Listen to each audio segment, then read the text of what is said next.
In a small, struggling village at the edge of a wide green valley, there lived a boy named Jack and his mother. Their home was poor, their meals simple, and their days filled with worry. The only thing of value they owned was a gentle old cow, their last thread of survival. When the cow stopped giving milk, Jack's mother made a painful decision. She asked him to take it to the market and sell it. Jack nodded, though his heart felt heavy as he led the cow away. Along the road, he met a strange old man who spoke with a knowing smile. The man offered Jack a handful of beans in exchange for the small, ordinary-looking beans, but ones he claimed were magical. Jack hesitated.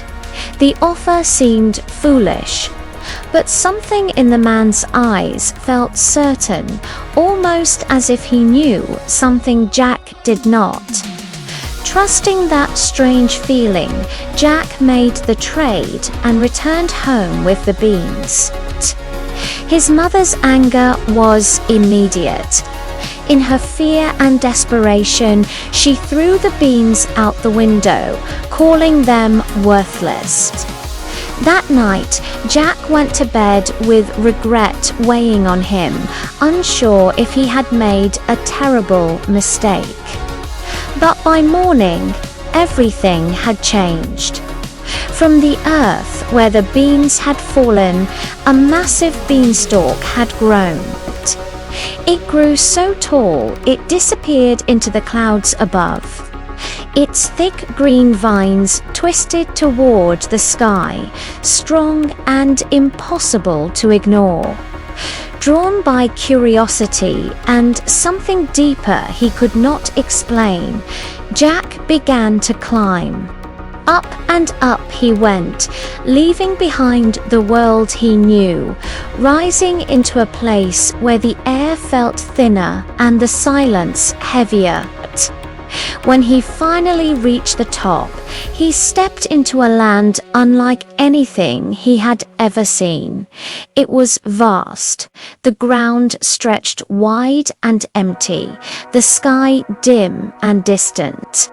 In the center stood a towering castle, ancient and worn. Its walls were marked by time and loneliness rather than glory. This was the kingdom of the giants. But it was not what Jack had expected. There were no armies, no roaring creatures filling the land.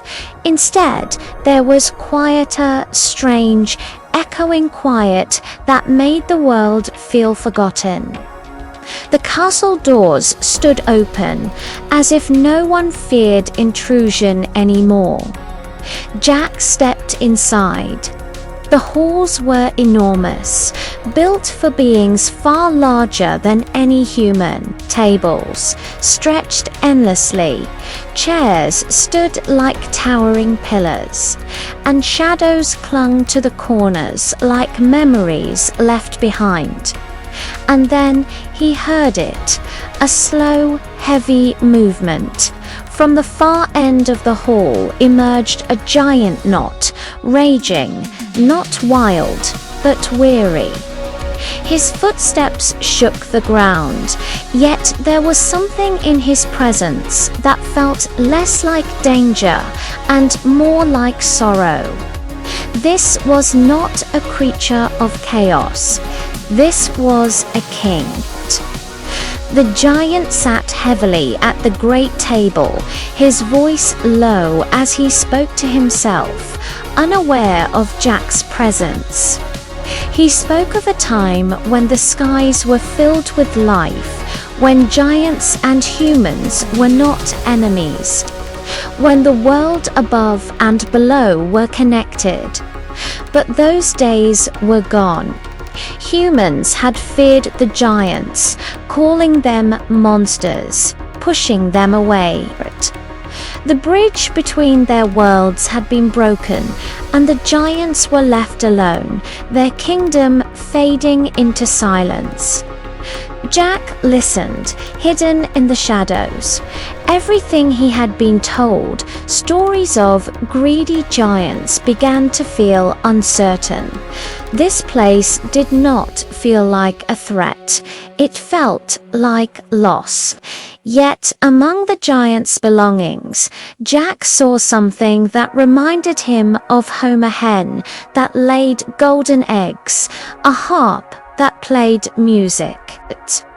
These were treasures beyond imagination, things that could change his life, save his mother from hardship. The thought crept into his mind quietly. If he took them, no one would know. The giant had more than he needed, and Jack had nothing. The choice stood before him, heavier than he expected. He stepped forward, his heart beating faster, and took the hen. It clucked softly, and in that small sound, the silence of the castle broke. The giant stirred, his voice rising not in rage, but in sudden fear. "Who is there?" he called. Jack ran. He rushed from the castle, clutching the hen, his feet pounding against the ground as the giant followed. But the giant was not roaring in anger.